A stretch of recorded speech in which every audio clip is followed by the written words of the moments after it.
বহু প্রবাসী ভাই চায় যে আসলে একটা চরিত্রবান মেয়েকে বিয়ে করার জন্য, যে আমি একটা চরিত্রবান মেয়েকে বিয়ে করব, যেই মেয়েটা ৫ ওয়াক্ত নামাজ পড়বে, রোজা রাখবে, আল্লাহ তাআলার বিধান মোতাবেক চলবে। এবং ইসলামে একটা মেয়ে পর্দা করা হচ্ছে ফরজ, সেই পর্দা মোতাবেক চলবে। এরকম বহু ভাইরা কিন্তু চিন্তা করে, যদিও চরিত্র এমন একটা জিনিস, চরিত্র কারা গায়ে লেখা থাকে না যে আসলে কারো চরিত্র ভালো নাকি খারাপ। এমনও তো হতে পারে আমার চরিত্র খারাপ, আপনার চরিত্র খারাপ, এবং আজকে যাকে নিয়ে ভিডিও করতেছি তার চরিত্র খারাপ। কিন্তু আফসোসের বিষয় হচ্ছে যে আসলে তার চরিত্র ভালো নাকি খারাপ তার সাথে চলার আগ পর্যন্ত বোঝা যায় না যে আসলে এই মেয়েটার চরিত্র কেমন কিংবা এই ছেলেটার চরিত্র কেমন। তবে দিন শেষে একটা ছেলের ক্লান্তি কিংবা তার চাওয়া থাকে যে একটা চরিত্রবান বিয়ে করবে। আল্লাহ তাআলার কাছে সবসময় এই দাবিটাই করে। তো প্রিয় বন্ধুগণ, এই ধরনের চিন্তা যদি কোনো ভাই করে থাকেন তাহলে আপনার জন্য আজকের এই গুরুত্বপূর্ণ ভিডিওটা। তো এখন আপনি যে চিন্তা করতেছেন আপনি একজন চরিত্রবান মেয়েকে বিয়ে করবেন এবং পর্দাশীল মেয়েকে বিয়ে করবেন, পর্দা করলেই মেয়ে ভালো হওয়া যায় না। পর্দা করলে যদি ভালো হওয়া যেত তাহলে সানি লিওন, অ্যালেক স্টার, মিয়া খলিফা তারাও কিন্তু শুটিংয়ের ক্ষেত্রে হিজাব পরে। শুটিংয়ের ক্ষেত্রে তারাও কিন্তু হিজাব পরে, তাহলে নিশ্চয়ই তারা চরিত্রবান। এটা আপনার ধারাভাষ্য মোতাবেক। কিন্তু আফসোস, তারা চরিত্রবান না, তারা হচ্ছে পর্নস্টার। তারা বিভিন্ন পুরুষের খাট গরম করাই হচ্ছে ওদের একটা পেশা। তো আমি এটা আপনাদেরকে বোঝানোর স্বার্থে বললাম। এবং আজকের যে পাত্রীটাকে নিয়ে আসলাম, সে পাত্রীটা অত্যন্ত একটা সুন্দরী এবং ওর চোখের দিকে তাকালে আপনি তার প্রেমে পড়ে যাবেন। মেয়েটা এতটাই সুন্দরী, এতটাই নম্র, ভদ্র এবং দুধে আলতা তার গায়া, তার যে বডি ফিটনেস দুধে আলতা।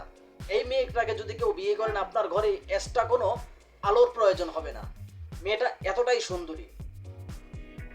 তো একটু স্ক্রিনটা খেয়াল করেন এই আপুটা কি বলে।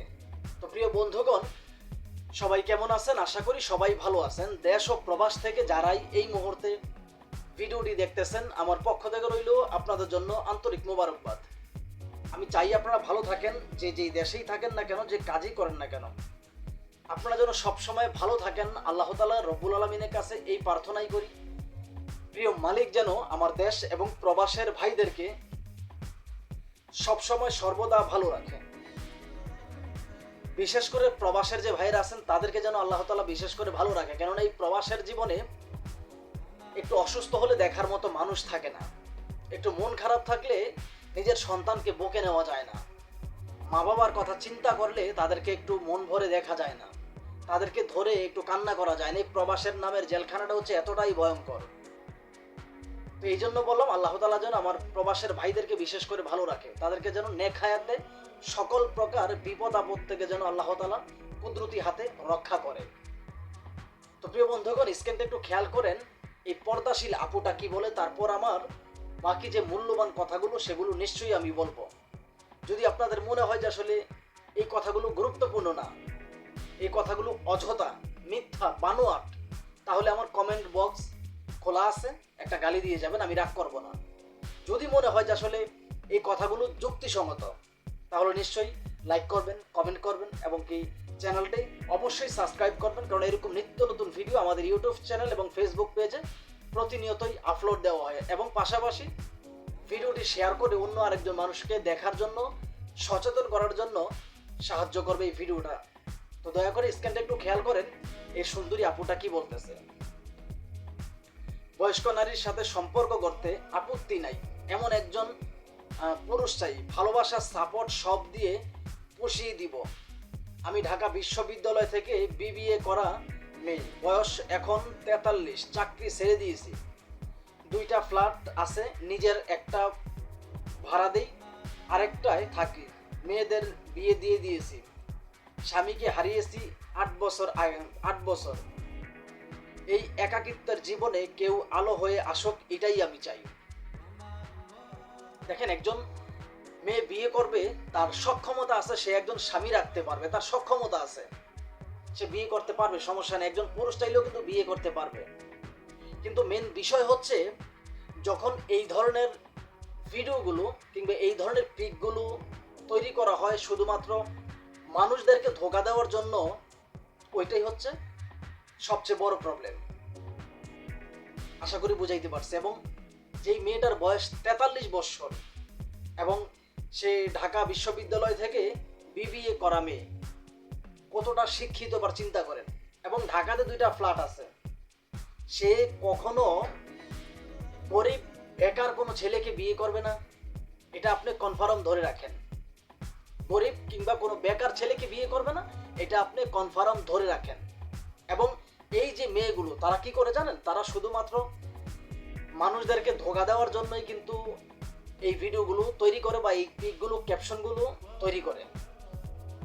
এবং এই যে পিকগুলো, এটা কিন্তু এই যে হিজাব পরা যে মেয়েটা, এই আপুটা, আমি তার দোষ দিতেছি না, কেননা এই ইউটিউব দালাল চক্রগুলো বা ফেসবুক কর্তৃপক্ষ যে দালাল চক্রগুলো, ওরা বিভিন্ন ফেসবুক পেজে, ফেসবুক প্রোফাইলে ওরা প্রবেশ করে। কোনো একটা সুন্দরী মেয়ের পিক যদি ওরা পায়, তাহলে ওই পিকটাকে ডাউনলোড দিয়ে নামিয়ে নেয়, নিয়ে তারা কাটছাট করে কি করে, ওইটা ওদের যে নিজস্ব ব্যক্তিগত যে পেজ থাকে ওই পেজের মধ্যে আপলোড দিয়ে দেয়। এখন কোনো মানুষ যখন দেখবে যে আসলে মেয়েটা অবশ্যই খুব 5 ওয়াক্ত নামাজ পড়ে, রোজা রাখে, তো আমিও তো চাচ্ছি এরকম একটা মেয়েকে বিয়ে করতে, যে মেয়েটা আল্লাহ তাআলার বিধান মোতাবেক চলবে। এই চিন্তা করে বহু মানুষ কিন্তু ওদের ফাঁদে পাড়া দেয়।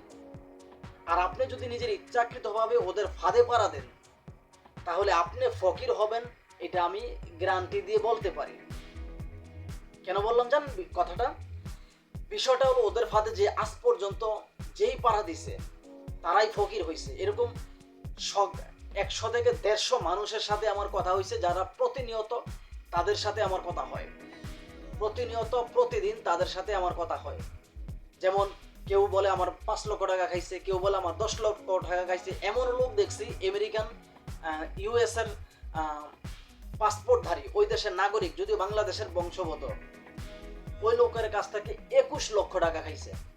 তো বুঝেন আমরা মানুষ, পুরুষ জাতি কতটা পাগল। সুন্দরী একটা মানুষকে দেখে আমাদের জিভে পানি চলে আসে। আমরা একটা মেয়েকে দেখলে চিন্তা করি, তাকে যদি আমার খাটে নিতে পারতাম, আরে ভাই এর চাইতে সুন্দরী মেয়ে আপনার আবাসিক হোটেলে পাওয়া যায়। তা আপনারা তারপরেও কেন মনে করেন যে এই কাজগুলো করেন? যদিও আমি কখনো সমর্থন করি না কোনো একটা মানুষ আবাসিক হোটেলে যাক, এটা আমি কখনোই সমর্থন করি না, এটা হারাম, এটা পাপ। অতএব দিন শেষে এই পাপ কাজ থেকে আপনারা বিরত থাকবেন, নিশ্চয়ই আল্লাহ তাআলা আপনাদের উপর রহমত বর্ষিত করবেন। তো যাই হোক, এই ভিডিওটি আসলে কাউকে উদ্দেশ্য করে বানানো হয় নাই, শুধুমাত্র সতর্কমূলক ভিডিও। প্লিজ কেউ খারাপ মন্তব্য করবেন না। ভিডিওটি ভালো লাগলে লাইক, কমেন্ট, শেয়ার এবং কি চ্যানেলটি সাবস্ক্রাইব করে আপনাদের পাশে থাকার সুযোগ দেবেন। ভিডিওটি যদি ফেসবুক পেজ থেকে দেখে থাকেন, তাহলে অবশ্যই পেজটি ফলো করবেন, কারণ এরকম নিত্য নতুন ভিডিও আমাদের ফেসবুক পেজ এবং ইউটিউব চ্যানেলে প্রতিনিয়তই আপলোড দেওয়া হয়। এমনও হতে পারে আপনার একটা শেয়ার আরেকটা মানুষ দেখে একটু হলেও সচেতন হবে। তো ভালো থাকবেন, সুস্থ থাকবেন, আপনাদের জন্য সবসময় শুভকামনা। আল্লাহ হাফেজ।